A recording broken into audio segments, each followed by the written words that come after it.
Welcome, everyone, to Christiana's Psychic Cafe. I'm so glad that you are here. We have a very cool show today. I don't think there'll be any boredom in the ranks because we have Stephanie Arwen Lynch with us, and we'll be bringing her on in just one moment. I also have, in the second half of the show, I have a great hooping video from Hoop So Fly. And we'll also be doing a review of this great new deck, Conscious Spirit Oracle deck. So we've got a lot going on today, but we're going to start with Stephanie Arwen Lynch. Hey, Arwen, how you doing? I'm doing great. How are you today? I am terrific. I thank you so much for taking the time to come on the show. I know you have a hugely busy schedule, and I'm just so grateful. Well, thank you very much for the invitation. I like nothing better than being able to say, I can't do that. I've got a job. So this was great. Gee, that makes it sound like I'm paying you. You're not? Oh, I'm sorry. We weren't clear about that. Eric said that he was paying us. Did he not tell you that? Don't drag Eric into this. Don't drag Eric into this. So we have so much to talk about. I've promised everyone, let's give a little history. You and I have known each other. We've never met in person. We've known each other online and in the tarot community for quite some time. Yes. But we had our first non-Facebook interaction on, was it Aphrodite's Kitchen? Yes. Luminaria's Star. We did Bitch Night together. And it was the moment that you uttered the term heinous fuckery that I knew I had to have you on my show. I don't know who you're talking about. That couldn't have been me. I'm quite sure it was. Okay, maybe. Just a little. But one of the things I've always admired about you, Arwen, is you have this great combination of psychic ability, tarot knowledge, professionalism, joy-seeking, and all of this other crazy stuff, too. And we want to show all of that to people here today. Are you sure they're ready? I think we're going to have to give it a shot, one way or the other. Okay, so I like to start the show with a card of the week. I pull a card at random, and we just talk about what this might portend for the week. For those people who are studying, we give them some clues about what this card means.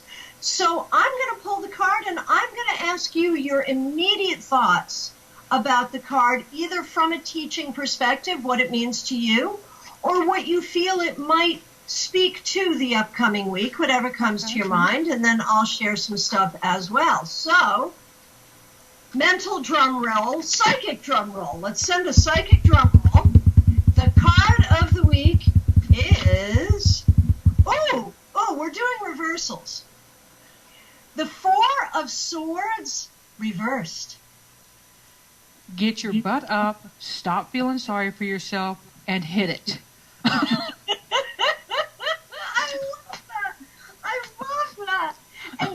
It's so funny that you would say exactly those words. I will give you a true confession. I had a feeling sorry for myself day yesterday. I never have those days. I am like the most positive person. I might have a pissed off day. That does happen. Redheaded Scorpio, it's going to happen. But rarely do I feel sorry for myself, and I have a really blessed life, so there's no reason for it. But I just had one of those days. I blame hormones. Girl. Little things were just making me so sad. And so when you say to me, out of all the things you could have said for this card, stop feeling sorry for yourself, that's pertinent. That's pertinent. And it probably is true that we feel sorry for ourselves sometimes when there's really nothing to be sorry about. And even if there is, it doesn't do us much good. That's so true. That is so true. And I love that. The Four of Swords reversed, get off your butt. And for me, I I see a very similar thing as far as embracing being busy. You know, that we all have times of being more quiet and we all have times of being more busy. Yeah.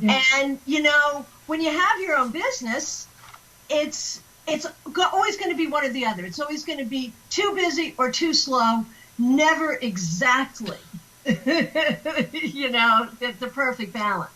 So prepare for a busy time and embrace it. Enjoy it. Enjoy being busy. Yeah. We're like Goldilocks, only we don't get the middle bear. We only have the too hard or too soft. So true. That is so true. Okay, well, very good. So we can look forward to a busy week where we get off our butts and do what needs to be done. And, you know, here's another take on this card. If you think about the Four of Swords in its upright position as a card of rest and recovery, the reversal could be having gotten past whatever you needed to recover from into a place of greater wellness. Yeah. So there we go. Okay, so first, for the few people here that may not know you, I want to just share a little bit about who you are and what you do. So I'm going to just turn that over to you and say, introduce yourself to us. Hey, y'all. I'm Arwen. I title myself a professional joy seeker first. Wear a couple of hats. President of the American Tarot Association. Been reading for mumbledy years, since 1981. I'm also a published author. I write romance. And stay busy. That's a really good thing. I love to read. I am a professional reader. I work with a really wide community of people. I work from the really tight queer community, which is I am part of that community, to the broader writers community, and do readings with authors who are trying to finish their books. We do help sagging middles. Sometimes when you're in a book and your characters are turned into talking heads and they're not doing anything. And we use tarot as a tool for that. Now, I know Corinne Kenner wrote the book Tarot for Writers. Do you use that book? Do you have a different approach? How does that work? I've read some of what Corinne read. She actually took a workshop with me a few years back, and it was wonderful to have her energy. Her energy is amazing. She's a great person. But I have my own stuff. I've had a workshop that I've been teaching for a good 10 years now. And I do it online, I do it in person. And it's about the hero's journey. So I'm real focused on that specific thing. I do character spreads too, and some other tarot tools, but I know that in Corinne's book, she has a lot of really excellent exercises and a lot of stuff that helps people get started. My work is geared towards getting you finished. It's geared towards getting you to sit down, write, and make the book happen. Wow. So let's do a promo for that right now, because I can think of a number of people offhand who need you today. If someone wants to study with you in person or online, what do they need to do? Just hit my website, tarotbyarwen.com. I know, so amazingly creative, but that's all it is, tarotbyarwen.com. Click on the About. You can go to the writing section, or on the main page, it'll show you how to get in touch with me. And there's a little slidey, obnoxious thing on the right that says contact me. So no matter where you go on my page, there it is. It's me stalking you. But you can hit that, and it actually sends a text to my phone, so I know to hit my email and see who needs me and what and how we can help. Great. Now, let's talk tarot for a minute, and then I want to come back to the writing. Mm-hmm. President of the ATA. Can you tell us a little bit about the American Tarot Association, and then I have some specific questions. I can. We are a group that is dedicated to education and camaraderie among tarot enthusiasts. We're for beginners, people who have been in it forever. We're not a certification group. If I could get one thing out there, that'd be the first thing I got out there. we give education for people who might want to do certification, but we don't certify. We don't. It's not on our agenda. Mm-hmm. Now, there was a time back in the birth time of the ATA where there was a short period of time where the ATA did certify. Yes. And, I have to say, without bringing up any negativity or negative memories, because there was a difficult time. Yes. I think that you and some of the other ATA people, Sherry Hashberger, a few other people that come to mind, Matt Williams. Matt Williams. Yeah, he's a brand new board member. Great guy. Isn't he awesome? I love him. A few of you have just done a great job taking the gem that the ATA always was and rebranding it after some weird politics. I actually got involved with the ATA right before the old board just kind of stopped working.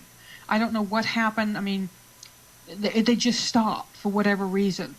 And I became editor of the American Tarot's quarterly journal that's member facing only. And during this, I heard stuff about the ATA was going under, it was out of here. There was a group formed called the Future American Tarot Association. It was a Yahoo group. And I joined it, and there were people discussing what was going to take the place of the ATA. And I said, well, let's try to fix it from the inside first. And a couple of people, it wasn't ugly. It wasn't this, there was no ugliness on that list. And I ran for a board position, and 6 people ran for 5 board positions. The only board position not run for was the president. We were all not going to take on that elephant. The first meeting, I ran because I have a background doing board meetings. I have a background doing meetings over a phone where you're not looking at anybody. And so I just bossily took over. At the end, I got thrown under the bus when one of the other board members said, well, we need a president. I nominate Arwen. And all those other suckers said, yeah. That is the only reason I became president in the first place. I don't think that's being thrown under the bus. I think that's being thrown on top of the bus. Equally dangerous. Well, I took on the challenge. This is my last year as president of the American Tarot Association. We're going to have elections. I really want a new president on board. I really believe that any organization needs new blood. You need to have turnover. Sometimes the salmons have to go upstream and not come back. So that's kind of where I'm at. I will always be a part of the ATA and love the American Tarot Association. I really think that we have, and I really appreciate you noticing that we turned it around. We brought it back from literally, I think it was at its tower moment. Oh, yeah. I was unfortunately peripherally involved in some of what came before you came on. Yeah. I was not intentionally involved. I was pulled in. You know how that happens where someone decides that you should be somewhere? Yes. And I was smart enough immediately to say... So I do remember some really... everybody...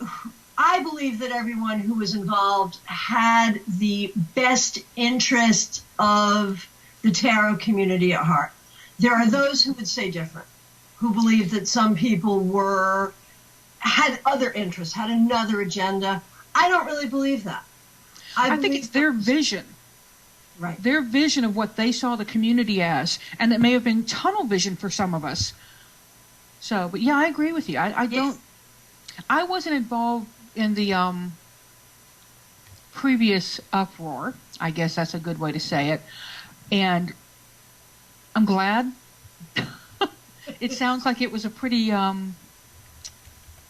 heinous heinous. It was, we know the word that comes after that. And it really was, and it was really sad. And, it's one of those things that, in the pagan community, they call it witch wars. Oh, yeah. We've seen it. You and I, one of the things that we discovered we have in common is that we've been in some of the same communities, not in the same place, but in some of the same communities over the many years. I think we're about the same age, in fact. I think I'm older than you. I'll be 53 next year. You are only slightly older than me.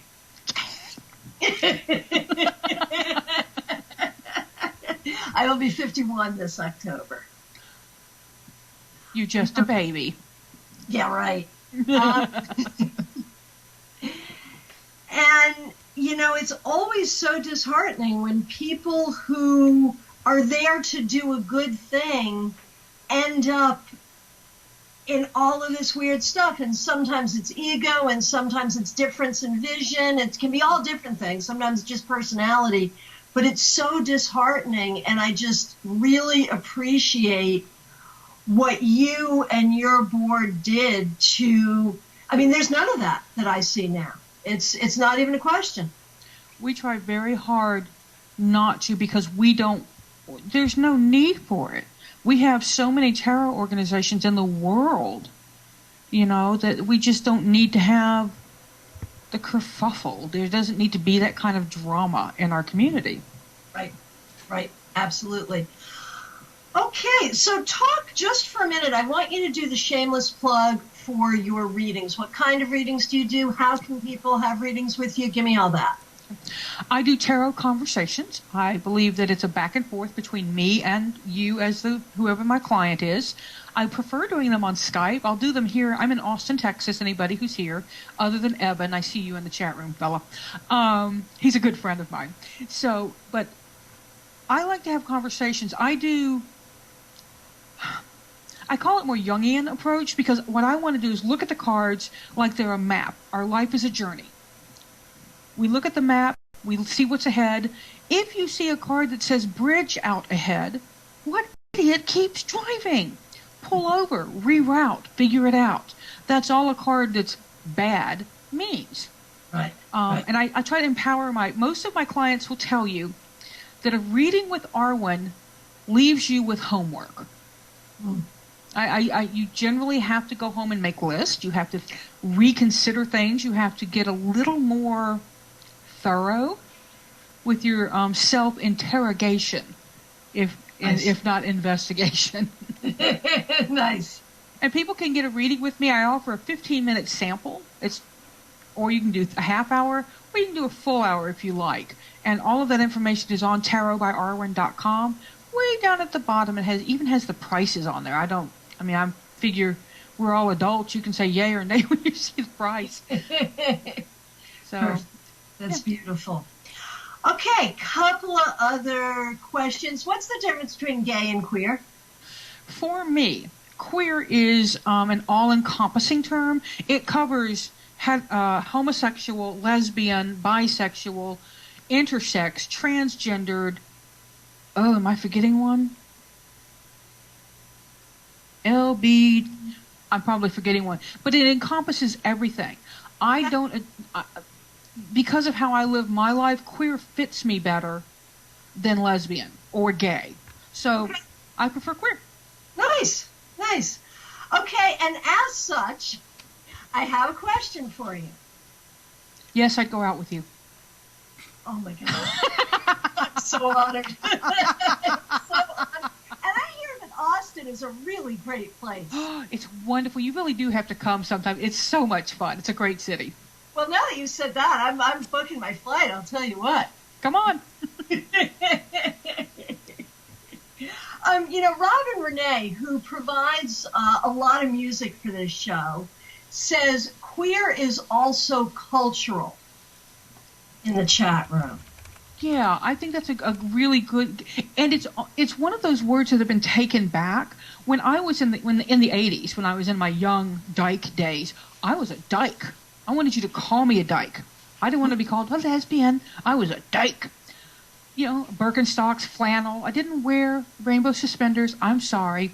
But it evolved. But I do think it's a cultural term, and it's one of those things that, because dyke out of house can be used as a slam or a slur, Right. which is one of the reasons most of the women I know took it back. You can't hurt me with a word I own. So I love that. That was so well said, and we've had this national conversation recently about the N-word and all of that. That was a nice piece of wisdom there.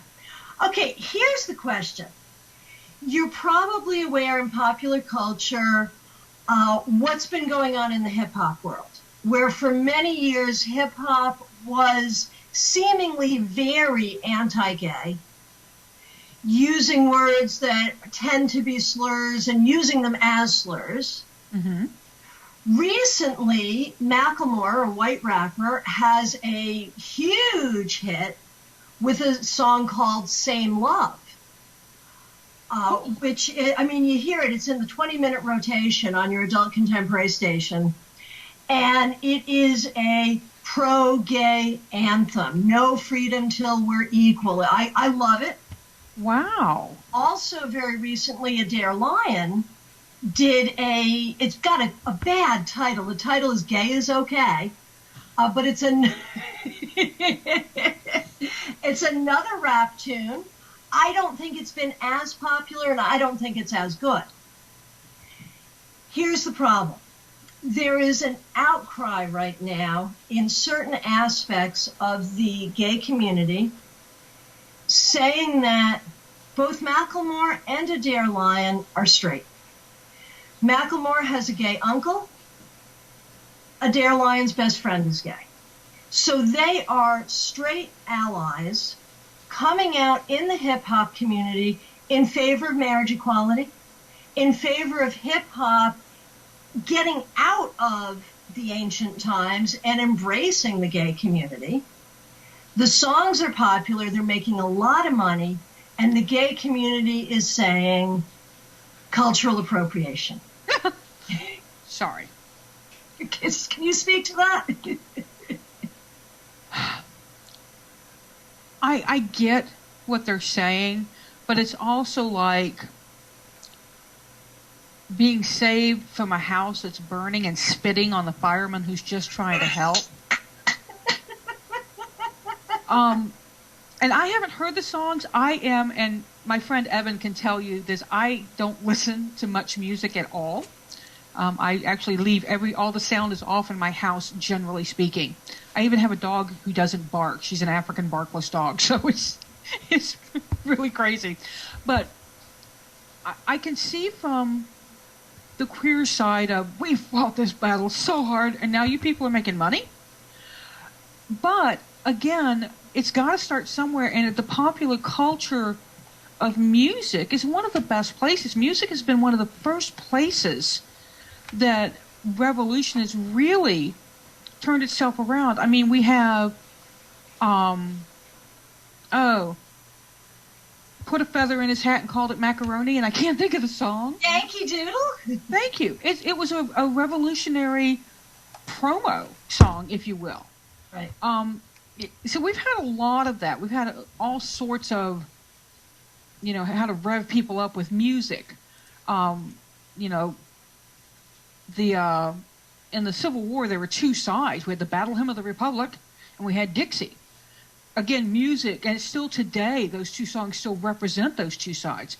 So I can see that the music, I think it's a good thing. I think the more kids these days that don't say, oh, that's so queer. Really? That's one thing that the kids around me know. I will get them every time for it. Right. I hate it. So I don't like the N-word, won't use it. I don't own it. Right. It's not my word. So right. I have problems with that. There's some issues around that. Guys coming up and going, oh, I'm just a lesbian in a man's body. Well, then cut your dick off.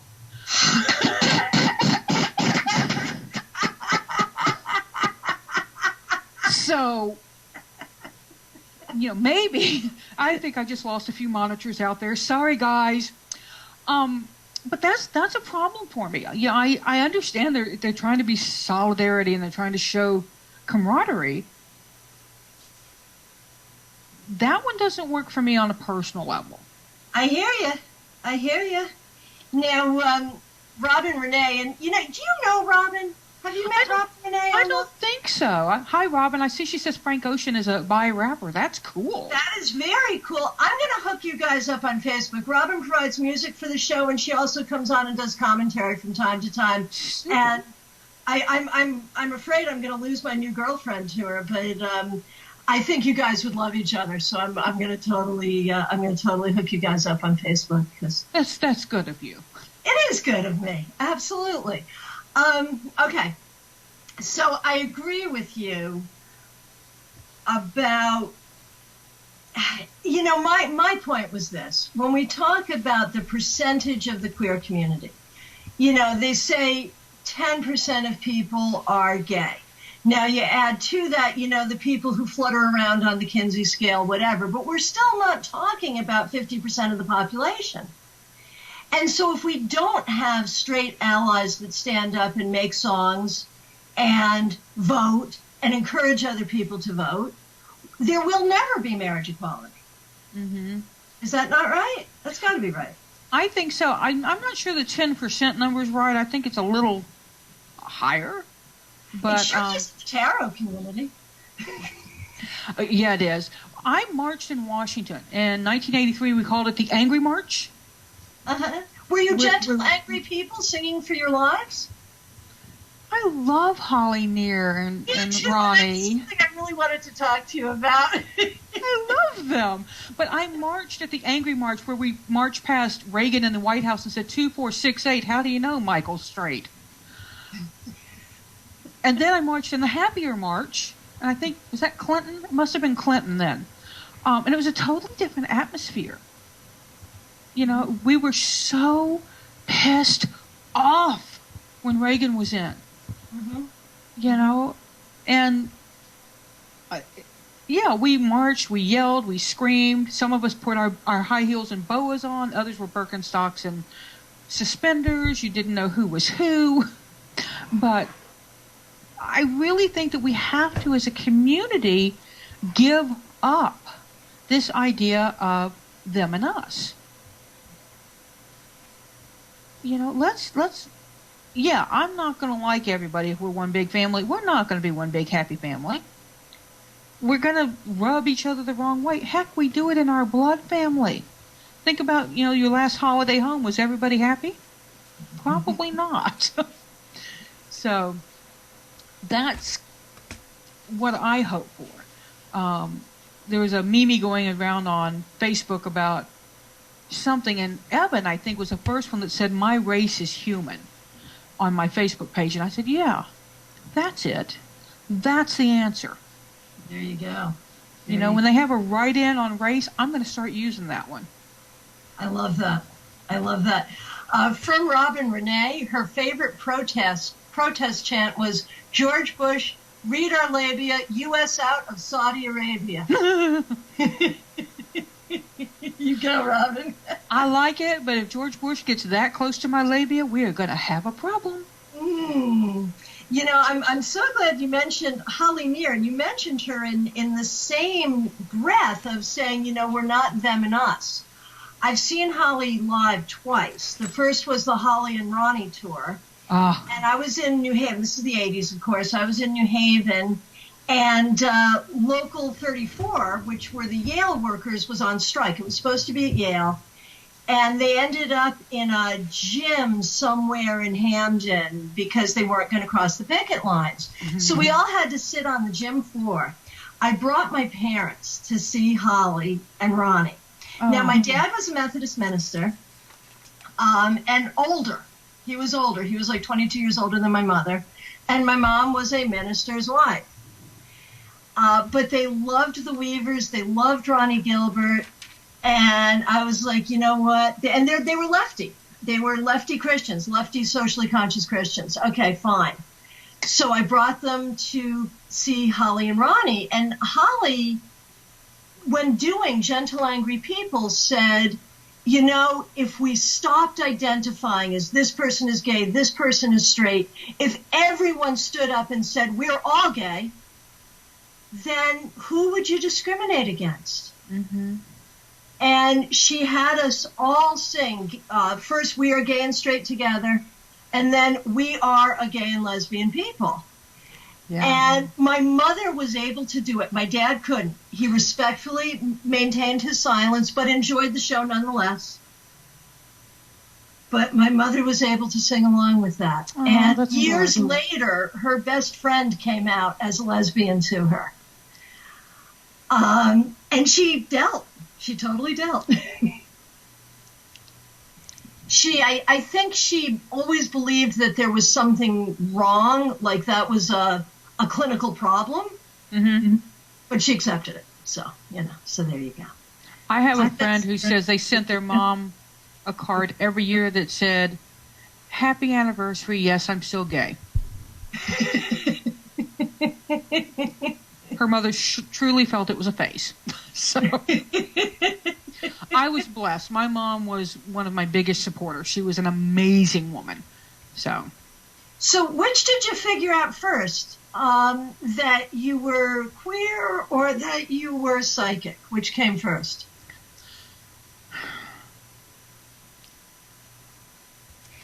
I didn't know what psychic was. So I didn't know when I had deja vu as a kid and knew stuff that I should know. I didn't know what it was. So I didn't come to that term with myself until after I had come to the fact that I was a big old dyke. So, Okay. and now, the reason I sign myself queer is because now I date a guy. Who knew? But, I like to tell people it's what's on the inside. It's not the packaging I'm so interested in. And isn't that the truth? I mean, love is love. And I think, and that's that whole Kinsey scale thing. There may be some people who really do require a particular gender. Yes. But to be, open to love who the person is, that's cool. That's cool. Yeah. So let's get back to writing for a moment. You are one half of Mary Lou Mann. I am. Thank you. I have two questions about that. Number one, the process of writing fiction with a partner. Can you address that? Yeah, actually, other writers that know us get a little cranky with us because what happens, my partner is Kay Smith. We've been friends since we were 16. She's my sister, basically. But she'll write something, send it to me. I read what she wrote, correct, edit, add, and then I write. Kay comes back, she reads what I wrote and edited, tweaks, fixes, rejects, accepts, goes to mine, edits, adds, and writes. I go back to hers. We're finally done with that section. I go to the next section. I reject, add, accept. Then I go to hers and do that. By the time we get to the end, the first portion of our book has had a lot of eyes on it in terms of both of us looking at it and rereading and catching and tweaking. So our first drafts are generally pretty clean. We will have some silly typos, and we write erotica, so sometimes we have some really interesting contortion acts going on. One of our beta readers read today, and she sent a note back that said, "Wow, he's got a really long tongue." I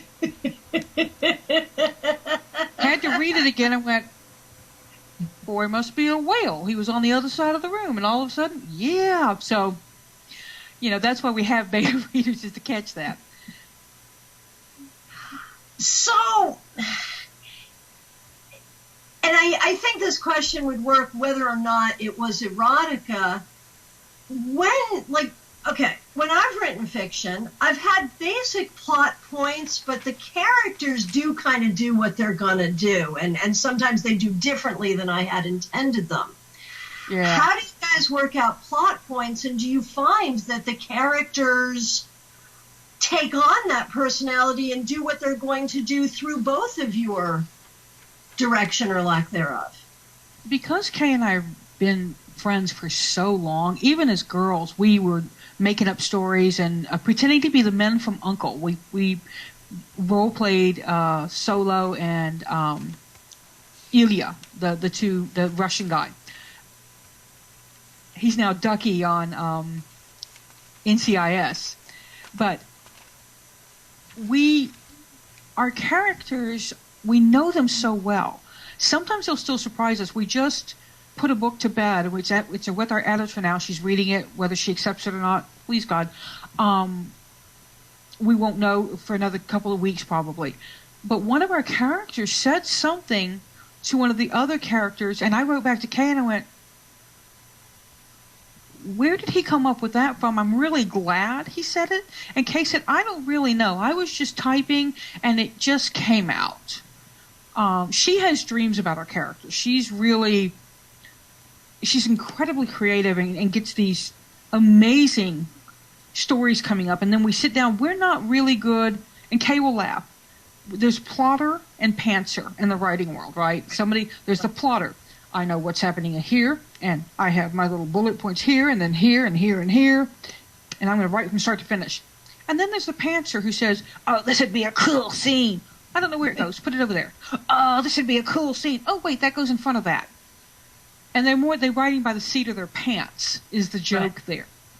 Right. And we're kind of a combination. I will try to outline and plot, and Kay laughs at me and just goes on. And that's it. We have 2 other books right now are with our beta readers, and we've got another one that we're wrapping up again to get out to a beta reader. And that'll be 4 books we've got submitted. We haven't written in 2 years. It's been a very long dry spell. Wow, what caused the dry spell? Well, a lot. My relationship, I've only been with my partner for just about 3 years now. So that was really new. Kay got a grandbaby. And Miss Melody happy birthday, Melody. She turned 2 years old today. And so that took a lot. I mean, that's a whole bunch of your life. When you have a grandbaby, your focus changes. And she's my great niece. I mean, that's my role in her life. I love that child. She's adorable and precious. So, and it just hit that. And we had submitted something and it got rejected by 2 different houses. And we both went, oh, maybe we really do suck. And I think it just kind of stopped us. Wow. I've always thought it's kind of a metaphysical thing when you really get into writing fiction and the character takes on its own thing. I mean, I do see that as a metaphysical process in a way. And I think the idea that you do the kind of work you do with writers with tarot is such a brilliant combination of stuff. And of course, there is also now the part of me who's laughing because the joke is that all erotica is written by grandmothers. And now perhaps we know that that's true. If you saw the Good Morning America Sunday morning show where they interviewed the hill country porn queen, I don't remember what they titled her, but it was a grandmother. She's got silver hair, and she was showing how she wrote and used Barbie dolls. She had 3 to work out the positions.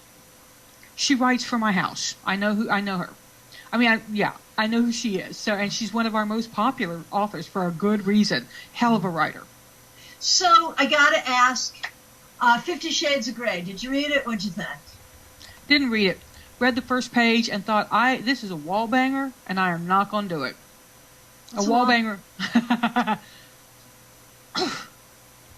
Wall banger. When you throw it against the wall. Okay. You did not like the writing style? Did not like it. Did not like it at all. I'm glad that she wrote it because it has fostered a more openness towards erotica. BDSM in particular. Only one of our books is BDSM, and it's a male. And it's our bestseller. It's the one that continually people keep buying it. And it's about a cop and a stripper. Who knew? A cop and a male stripper. The male stripper and a male cop. Wow. So, yeah, and it's a fun story. I had a lot of fun. We like the characters. We tend to really enjoy our characters, and when we finish writing a book, it's a little sad because we're kind of stuck in that world, and we write paranormal and we write contemporary. So, we have to Kay will sometimes remind me, this is a contemporary. They can't do that. Why not? So, That's awesome. I love it. I love it. I love it. yeah. So I have so much more I want to ask you. We're coming to the end of our time together. So we're going to have you back. In fact, now I'm thinking I'm going to have you on and Robin on at the same time. That would be fun.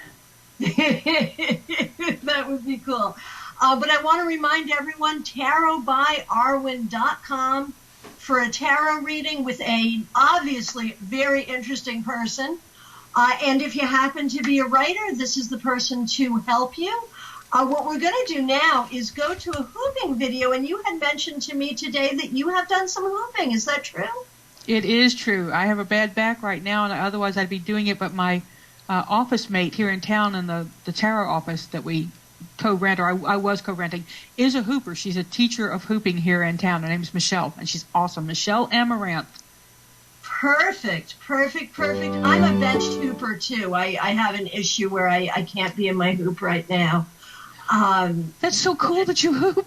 Yeah, I love hoop dancing. Is one of my favorite things.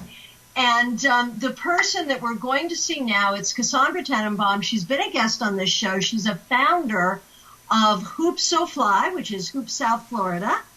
And she is the person who inspired me to get a hoop. I met her at a party. I was reading tarot. She was there hoop dancing. I bought a hoop that next day. And so she's been my inspiration. She's been my teacher. And she organizes something called for Florida Flow Fest. And so we're going to see a video of Cassie hooping, and then we're going to see a short trailer for Florida Flow Fest. So with that, I'm going to say, Arwen, thank you so much. We'll see you again soon. tarotbyarwen.com, and let's go now to Hoop So Fly.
hope you enjoyed that. And if you're anywhere in Florida, please consider going to Florida.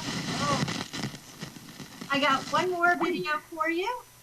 Arwen had mentioned that she enjoyed this too. You know, I'm not a big fan of oracle decks. I'm a tarot girl, but Conscious Spirit Oracle deck, one of the best oracles I've ever seen. Here's my review of it.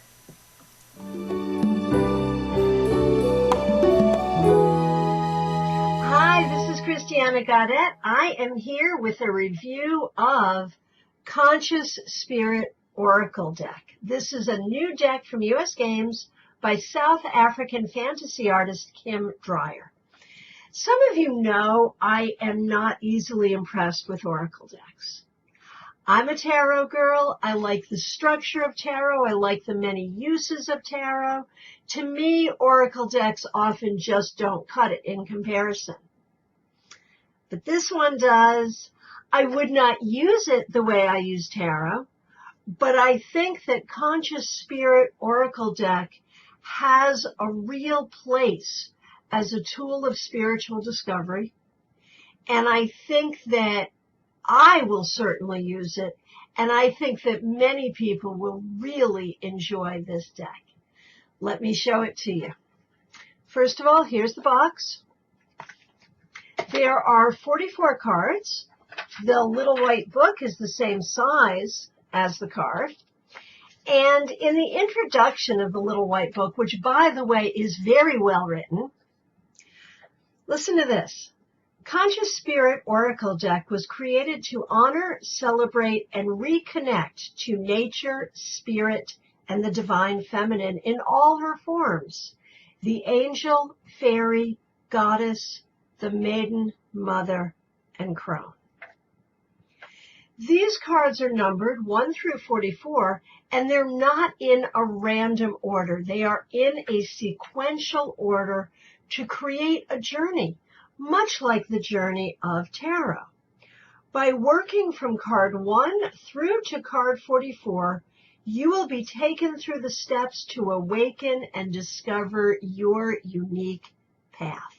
So this is a deck that has a structure and a very specific purpose. To give you a sense, the very first card is called Spirit Awakens. Now each card has on its bottom an affirmation. That affirmation is also written in the little white book. The affirmation for Spirit Awakens is, I embrace my soul purpose and align all aspects of my life to it fully. So that's how we start. We end number 44 with integration. I combine body, mind, and soul to lift all of humanity into a new dimension.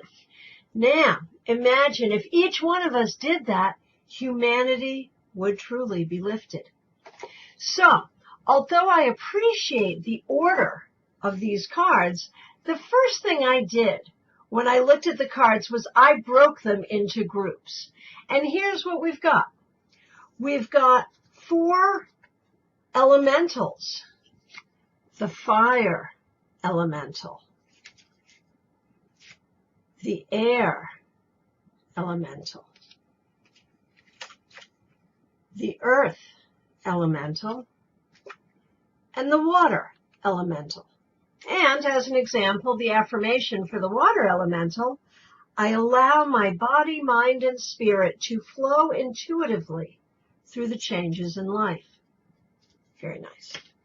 Okay, we have 7 chakras.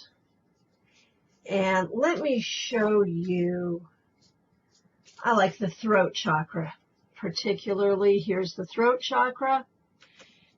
I speak my truth and encourage others to speak theirs. How perfect is that?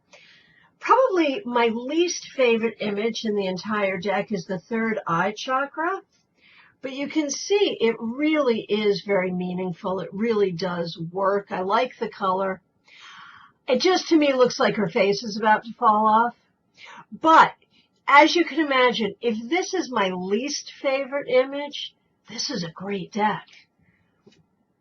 For third eye, I see the wisdom of my higher self and apply this wisdom in my life. Beautiful. So there's one card for each chakra. Oh, and did I show you the card backs? Check this out. These card backs, they're all the same. But is that not an amazing image? Love it. Love it. Okay. So what else do we have? We have Maiden, Mother, and Crone. Forest Frolic is Maiden. Nurturing Heart is Mother. And Flames of Wisdom is Crone. Lovely, lovely. For Nurturing Heart, Mother, I am a protective spirit and reach out to all life with love and compassion. Beautiful. Now, we also have these four sort of entities.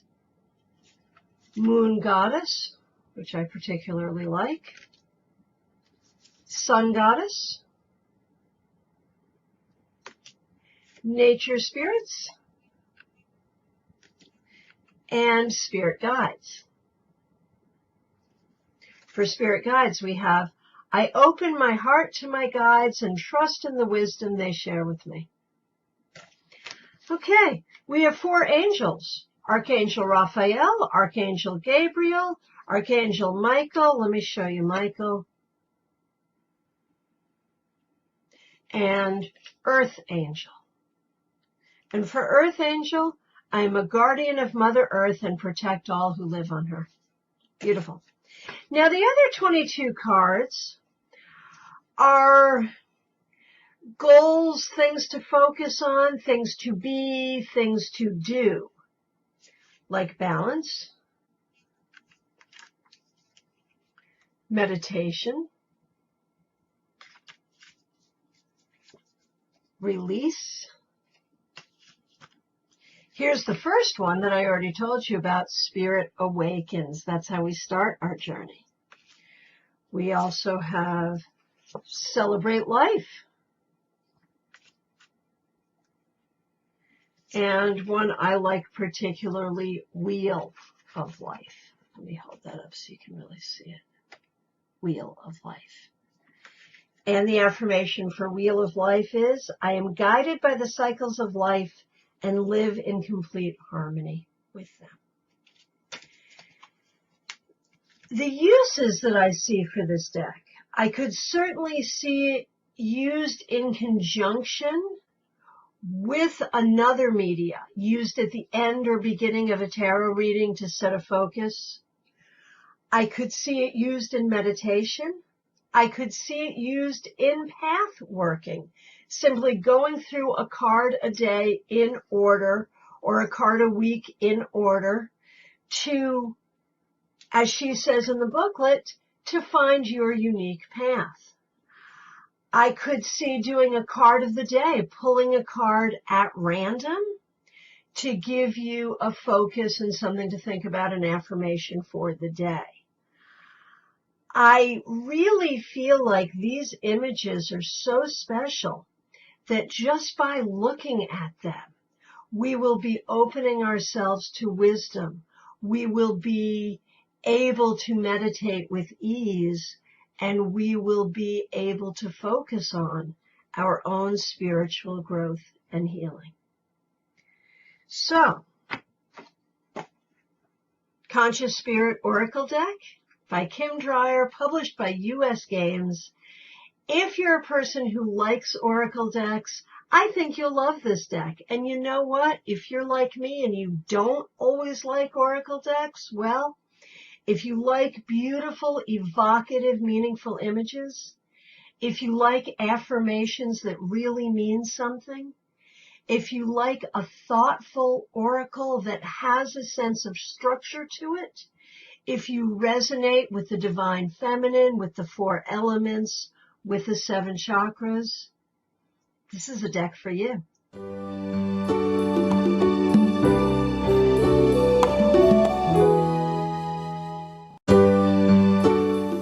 Well, I hope you enjoyed that, and I hope you enjoyed the show. Many thanks to Arwen for coming on and playing with us. Isn't she awesome? I love her. Next week, we have Shauna Peterson. She was on a very short snippet during our Tarot Innovation show. We're going to have her back for a longer time. She's the tarot reader that reads for the deaf community. I want to let you know, too, that coming up tomorrow night, I'm doing free live psychic readings for 1 hour on WebEx. If you're interested in popping in on WebEx and getting your free reading, all you have to do is go to my website, tarotbychristiana.com, and check it out. Looking for a reading? Same thing, tarotbychristiana.com. I'll see you back here next week on Psychic Cafe.